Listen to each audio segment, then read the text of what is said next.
It's game night and you're the dungeon master. Your players will be getting their first glimpse of the campaign's villain tonight, the one behind all the mysterious disappearances.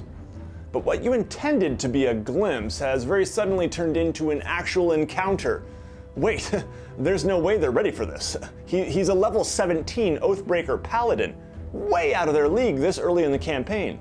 30 minutes and 4 critical hits later, they've actually done it. They've killed the campaign's villain. And it's only session 4. The story had just begun. Or perhaps it's the other way around. TPK. It's over. All those cool story hooks you'd been exploring based on your party's elaborate backstories, gone. Out the window. What went wrong here? Let's talk. Hi everybody and welcome. My name is Nate and this is WASD20, a channel about tabletop role-playing games and fantasy maps. This video was inspired by a question from Hercules over on the WASD20 Discord server. I'm going to paraphrase here, but basically he asked, how do I make it clear that my players are not supposed to fight an enemy? If you make it clear that an enemy is way too tough and they still want to fight, what do you do?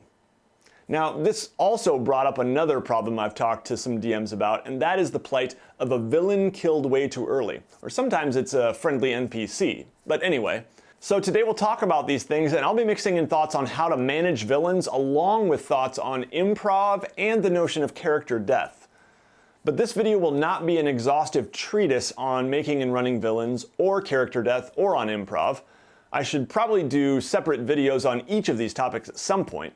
But this one gets into the specific problems I've already mentioned here. Now, my first reaction to the problem of enemy confrontations that players aren't ready for is that there is no problem. The ability of a DM to improvise can always handle this. Just let it play out and adjust your plans accordingly. We'll come back to some specific ways to improv in situations like this later in the video, but let's actually take a step back and discuss some ways that you could avoid these sorts of situations in the first place, because I think that's often desirable. First, a lot of this will have to do with your group's preferences surrounding the possibility of death for player characters. You might not care about avoiding these situations if you want to run a very lethal game.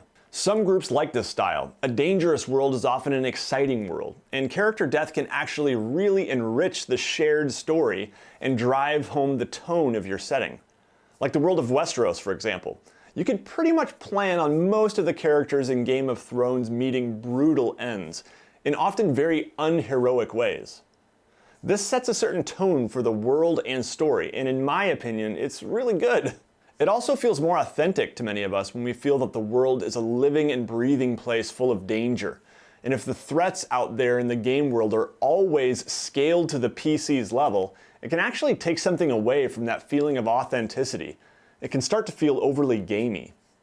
On the other hand, there's nothing wrong with a style of play that protects players from these threats to some extent. A game in which everything the players encounter is scaled to their level.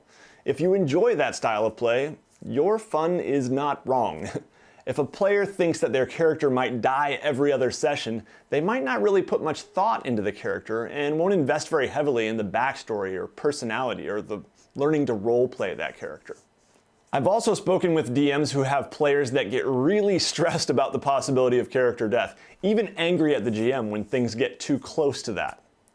While I as a player and a DM don't like this mentality and think real peril adds to the game, I have to remind myself to chill out and accept that there are many different styles of play, and again, if this is your preferred style, say it with me everyone, your fun is not wrong. Before we continue, I want to thank my sponsor for this video, Yarrow Studios, who is currently kickstarting Atlas Mundi's immersive battle maps.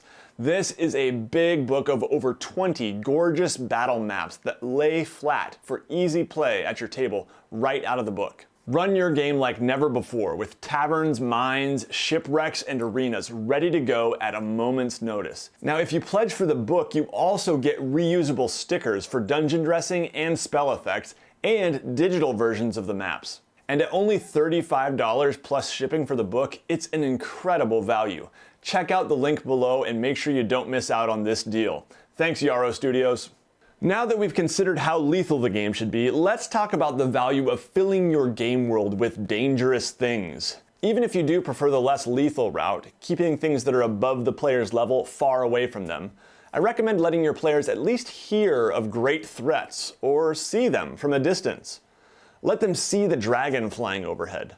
Let them hear of an army of the dead that's on the way, or the lich that has risen to power in the east. It's nice to plant seeds of many threats and see what the players latch onto, and give them something to work toward or to start wondering about, even if they aren't ready to face it yet.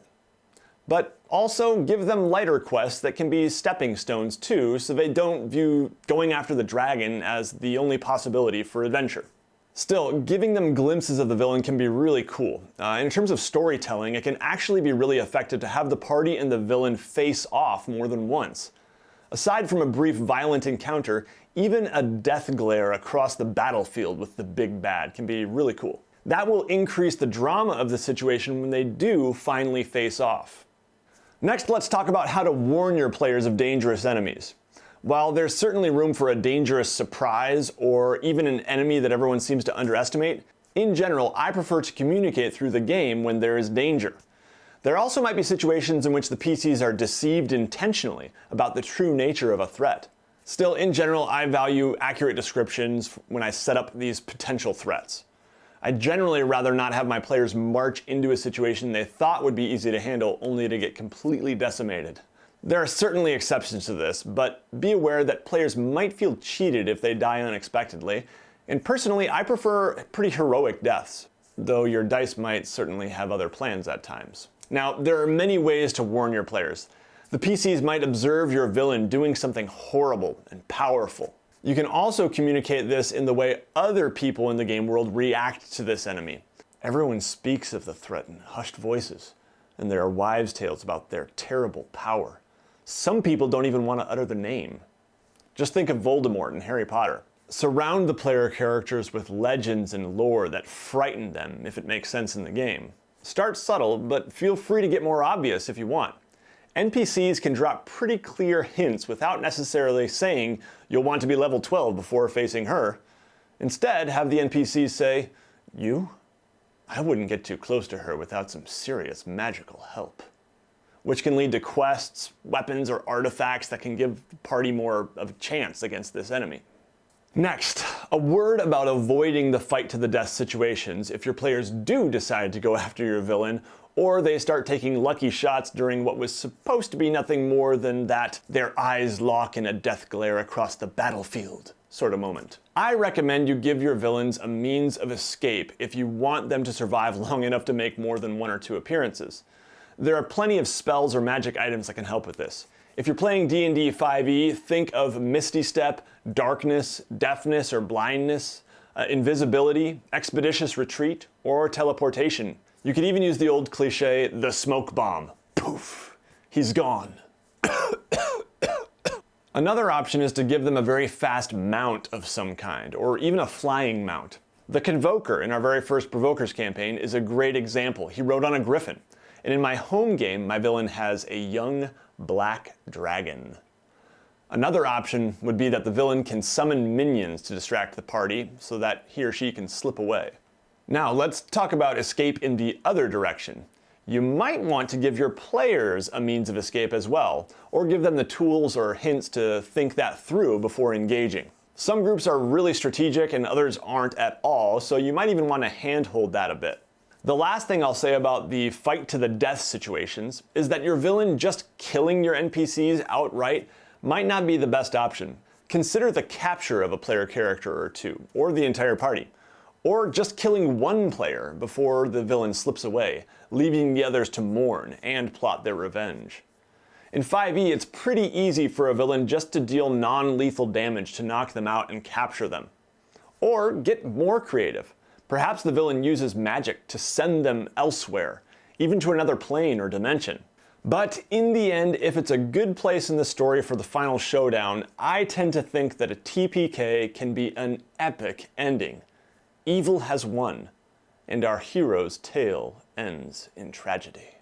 Which leads us to my final point, getting us back to improv. If your players have killed your villain earlier than you had hoped, I wouldn't view it as a problem really. Your villain is expendable. there can always be a deeper evil, a darker secret, or a greater challenge. One option would be to end your intended story arc there and start a new one. Let your PCs relish the victory if they've won, and present other conflicts and story seeds to see what they pick up next. Another improv option would be to continue the same story arc, but the plans are now being carried on by a strong follower or an officer or something of your dead villain. Or perhaps an even greater villain. Darth Maul is dead, but always two there are. No more, no less. A master and an apprentice. Now, improvising to continue the same story arc after a TPK is often a bit trickier, which is why I'd suggest one of the more interesting options we just talked about if you don't feel it's time for an end yet.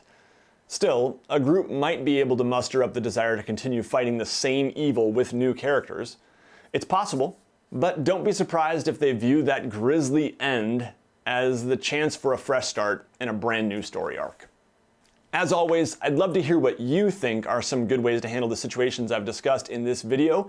And if you're liking my advice, check people's comments below because there's usually a lot of wisdom down there too. Before I sign off, I'd like to thank my patrons for their support of this channel. These amazing people pledge on a monthly basis to make sure these videos keep coming, and I greatly appreciate it, as does my family. You too can join the patron army and get some pretty cool rewards, including weekly patron-only live streams where I work on maps, talk about RPG books I'm reading, and all kinds of other good stuff. Even a couple bucks a month is greatly appreciated, so check it out at patreon.com/WASD20. Thanks for watching, everyone. Take care. You'll see me again very soon.